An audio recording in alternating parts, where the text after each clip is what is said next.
Welcome to the Insomnia Project. Sit back, relax, and listen as we have a mundane conversation about mundane things, hopefully for many of you.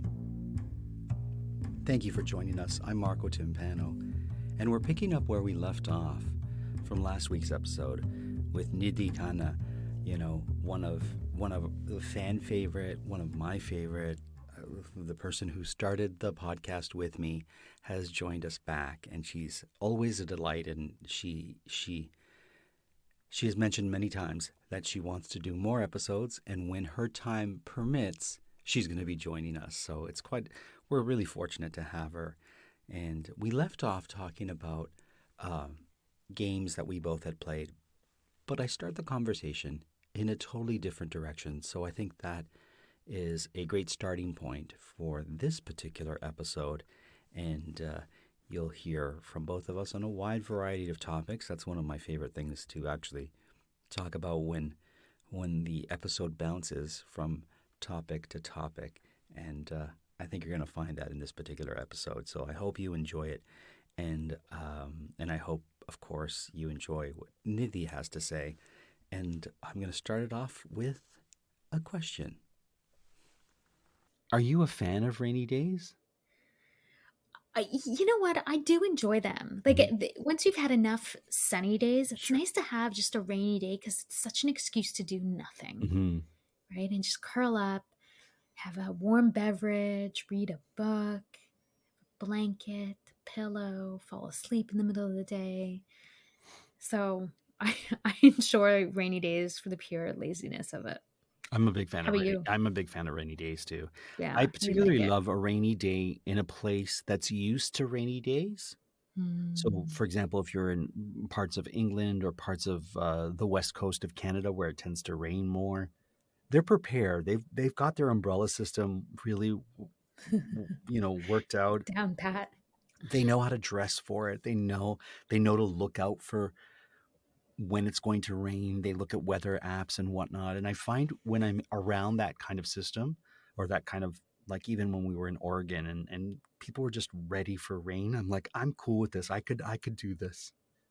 See, I like rain in tropical climates. Okay. Like I don't like the damp, cold I see. rain of Okay. the climates that you're talking about, but like tropical climates where it just rains and there's something really like the smell of it and it's like dewy and Right. yeah, I miss that. Sure. I could do that. Are you a good driver in the rain? Oh, good question. So I've had to drive sort of the Toronto Montreal route many, Yes. many times, just about 6 hours. And so I've gone through all sorts of weather over the years driving that Mhm. route. And heavy rain has been one of them. And the first time I did it, I didn't know what I was doing, to be honest. Like until you experience that Yeah. level of like snowfall or rain where you can't see in front of you. But then I figured out the whole blinker system, and it's like you can't stop. You got to just keep going, because it's like you're eventually going to outpace the weather system. But the biggest mistake that you can make in some of those situations is to just stop. Yeah. You are. Unless it's like No, sorry. I Unless don't it. know, No. unless it's like a tornado or something, then stop, like Right. please don't use any of this for actual advice on how to drive in inclement weather. You are a good driver. That's what I want our listeners to know. Not only are you a good driver, I can tell you're from Montreal because you can do a parallel park like Like no one's it's, business. but not only no one's business, but you can gauge that your car will fit in the smallest spot. And that to me is always a sign of someone who's driven in Europe or in other parts of the world Right. outside of North America, where we tend to have really big, and people will take up, like, they'll do the worst parking job ever and Yep. leave no room for anyone else to get in because they need 9 It's like feet on each other's side. yes. Yes. But you can park on a dime. You can you're just really good. You get close to the curb on your first shot. You're not going in and out. You're like, I got this. And you're a very confident driver, which makes the passenger feel very confident as well. Oh, Yeah, I good. would I'm drive with you. I would glad. drive with you anywhere. Oh, Marco, that means so much to me. Actually, I was like, someone was asking me the other day, like, if you ever had children, what Mhm, advice would you give them about mhm. certain things? And I was like, one of the pieces of advice I would give them is like, you cannot have a car that you can't parallel park. Yeah. So if you want to have some luxury vehicle, you better park that thing properly. Yes. Otherwise, you get a small car Yeah. and you park your small car. But if you can't parallel park the car, because I had a friend once who, every time we would drive together, like the car was too big, like big Too with much what she was car. Yeah. comfortable Too with. much car for what they could Too handle. much car, Yep. yes. And so in the middle of the street, she would get out and make me parallel park her car, and Oh I was my like, goodness. you can't have this car. Like, you're not allowed to have this car anymore. Like, if you cannot park your car, get a smaller Yeah. car. Can you drive standard? No, actually, you were going to teach me one point. Yeah, I'll teach you anytime because you would be a great standard driver based Yeah, on I've always wanted you'd be to. really great. You'd be really great. Have you driven in England or in countries where you drive on the opposite side of the street than what you're used to? I haven't done that, and I'm a little bit scared about that. I mean, I probably could and easily get to, like, it's just practice, right? But it's also, I'm, I would just need to make sure that I am so super aware all the time. And to be honest, sometimes when I'm driving, it's like left and right are very automatic, Right. right? And so when I'm in England, even as a pedestrian, if they didn't have those on the Just crosswalks there, they have like look look left. Yeah. left or look right, because I think they've learned that too many people are like getting mowed down because they don't know what way to look. And so if they didn't have that, there were so many times where I stepped into traffic and I'm like, wrong way. Listen, Wrong. I need to make an apology to everyone who lives in London from Heathrow to downtown London because I once rented a standard car because Oh no. I can drive standard. So we got to London and I'm like, listen, we'll rent a car. Why spend so much money on other forms of travel? At that time, Uber and those other services weren't available, so we would have had to take a lot of trains and buses and whatnot. So I was like, well, let's just rent. I can drive standard because it was cheaper to get the standard vehicles because in Europe they tend to Yep. drive more auto stick. And so we're like, yeah, we're not going to pay the extra for the automatic, which I should have. And then driving on the opposite side of the street than you're used to. I hate it when people say the wrong side because it's not wrong for, half the world. So, Mhm. True. Nidhi. And the problem was I got the car at Heathrow. So it's not like I'm on some Yeah, little, you're not in the country starting on some country road where no one's around. You're like in the busiest area of no, the yeah, M system, I guess. you're going from Heathrow to London, like to So downtown, and you're on these major highway streets. And I was like, this, it's one of the scariest things I've ever had to do. And I couldn't look at signs because I said to my because you have to be so, I yes. had to be so aware of driving Yes. and using the stick on the opposite side and making sure that I didn't drift too much into the lane that I wasn't used to. That I said to Amanda, you have to navigate because I cannot look at signs. You just got to And tell. was this pre GPS, like phone would tell you what to do? No, we had that going on too, but still, Okay. it was like it was not. It was one of the most difficult things, and I will never do it again. And I just need to apologize to any of the listeners who happen to live between Heathrow and London and downtown. I was that guy, and I'm sorry. And I would get on the roundabouts. Oh, the roundabouts are the worst because it's like, first first of all, you're driving on the opposite Yeah. side, so you're so aware of that. Mhm. But then, like, you have to, like, the roundabouts that we have here, which are few and far And between, are anybody would, usually are like because they wanted to put a little garden in the middle of like the intersection, and so it's a one lane. You don't have to do much. You're just kind of yeah, turning like a semi they're turn, really right? And basic. I think they're anyone so basic. anyone who lives in countries that know how to use a rotary or a roundabout would look at them and say, "What is This this?"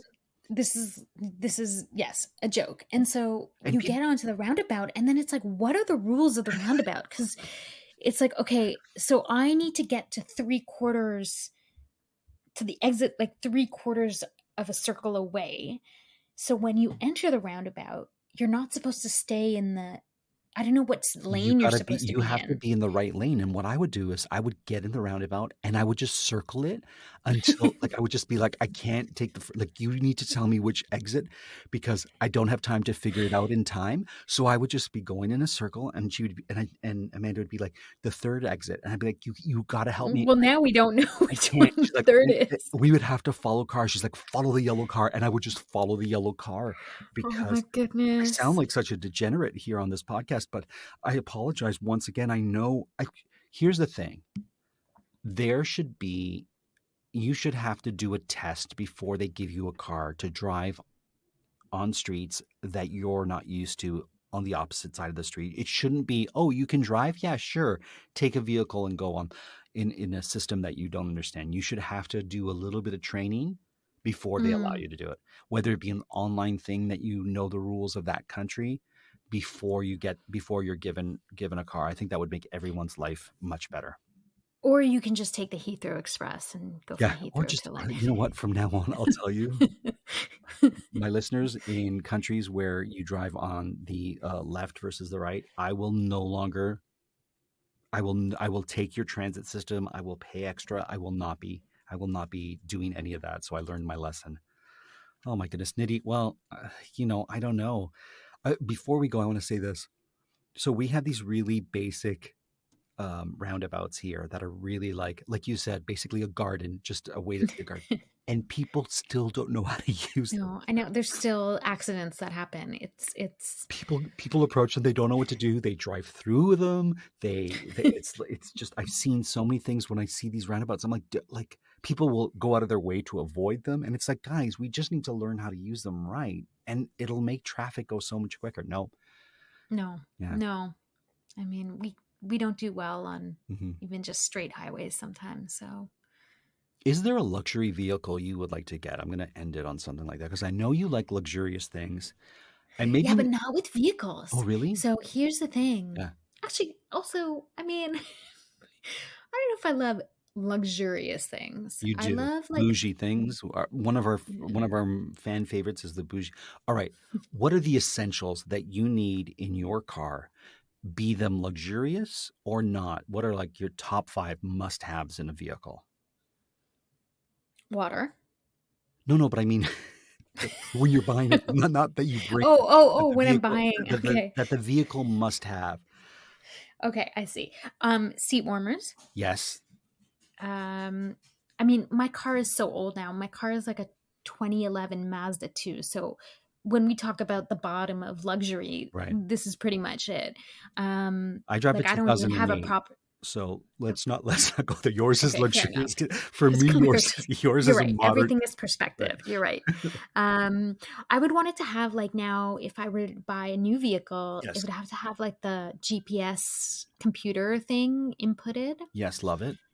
Um, Also, my friend got a Tesla and I sat in it and Yes. it was so confusing because not confusing, but like everything's on the computer. Like there's no odometer, Right. there's no like it's all completely clean and then it's just this computer and Right. I was very weirded out by it, but I'm an old school, put my odometer where Sure. it should be. Um then I would want to have yeah, like a proper Bluetooth. Mine is kind of basic. Um I would want it to Oh, you know what I would want Yeah. is like to have the sun visors that are also in the back so that What? when you're on like I I've never remember my heard of this. parents so my parents' car used to have like an old car from when I was a kid. I just remember that when we used to go on long trips, there was a way for the visor to also be in the like it was on the back seat as well. So the passenger, if there was sun coming into your eyes on the side, you could put the visor up. Oh, wow. Um, so that would be kind of neat. And I don't know, like I'm actually like very basic with my car. Like I don't Okay. need tinted windows. I don't need fancy rims. I don't even want like a big car. I want a small car that I can putter around with, Sure. that fits anywhere, that if I get a dent in it, I'm not going to be freaking Yeah. out. Um That's the And thing that about I can, living in the city, right? You're gonna get a right? dent, so, you almost wanna buy a car that has a pre-dent in it so your first dent doesn't hurt as much. Completely, Yeah. completely. I'm like, this car is gonna be worth half its Yep. value in a matter of days Mhm. anyway. So, I never have been into like the big kind of luxury vehicles. Now, if someone gave me a luxury vehicle, would I say no? Of course not. Right. But I also like hatchbacks because you don't have to worry about your back bumper Mhm. as much. Like you can park it a lot easier. I imagine as a serious scuba diver, a hatchback is an essential sort of tool when you're going to, dives and whatnot, or a Jeep. We usually use a truck. We Oh, you usually use a use truck. Oh, a sorry. Okay. yeah, yeah, just because of tanks and stuff like that. Right. Okay. So But clearly you're right, hatchbacks too. Good. clearly I'm a novice. It's like, no, we use trucks. I don't know what kind of scuba diving you do. That sounds No, like but snorkeling. It sounds like you're a see, snorkeler, but I use a truck. Thank you very much. I use a truck. However, people do use hatchbacks. You're right, or cars of any kind. Listen, do you ever use your trip counter? Good question. I do not. I'm Okay. not a big trip. Like I prefer to have the what do I have actually? I have the total kilometers I driven. see. See, okay, let me give you one of my hacks. Use it if you wish, ignore it if you don't, okay? I'm Please. not trying to trip splain anyone. I use the trip. You know how if you hit the trip, I don't know what's called, but that trip feature, you press the button and it zeroes it, right? Yeah. Whenever my empty light comes on, so like gas, I need gas. I forget what you call that, but the it's time to put gas Gas in. indicator. Yeah, yeah. Thanks.